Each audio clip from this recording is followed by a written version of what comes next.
In fact, at the time that Friday Night Lights was being made as a movie, there had been several people who had tried to adapt the book and had a really difficult time. And it was a difficult book to adapt because it was, basically just a, a, a journal of a year in this town in Odessa, Texas, um, by Buzz Bissinger, and so it needed to be dramatized in a way. There needed to be an arc and a story, and so Pete Berg, who is actually Buzz Bissinger's cousin, um, wrote his version of what he thought that the movie should be, and then started to direct it. And as he was doing that, I remember, because we would end up shooting way out of order, and we were down in Texas shooting. We shot in Austin for a bit, and Houston for a bit,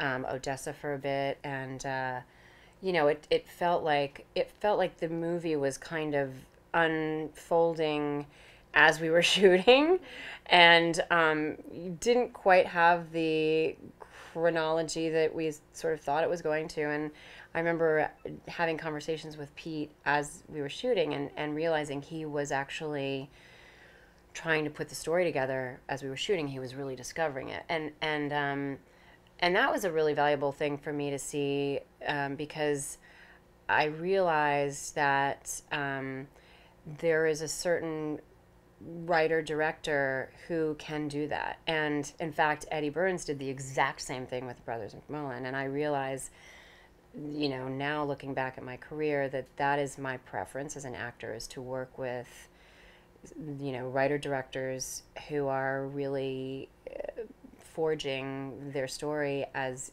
you go. And it feels very sort of spontaneous and a little bit scary and challenging and exciting. And at the time, Pete would often say to me, he's like, your character's going to suffer. He could tell as he was trying to figure out how the story was going to be told. It's like, how am I going to write about that? How am I going to fit in this Sharon Gaines, this wife character? I'm telling a story about this football team, in this town that's obsessed with this football team. And sure enough, when I actually saw the final cut of the movie, I was fairly shocked at how little my part ended up being in the movie.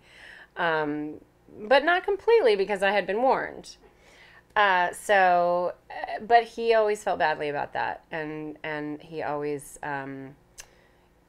would apologize to my friends when he would run into them at parties and say that he felt, he felt guilty that the part hadn't been what he had said.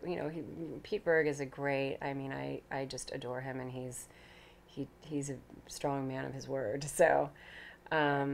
But yeah, at the time, it was really just about the movie, and I don't think the TV show came up for, I think it was like 2 years later.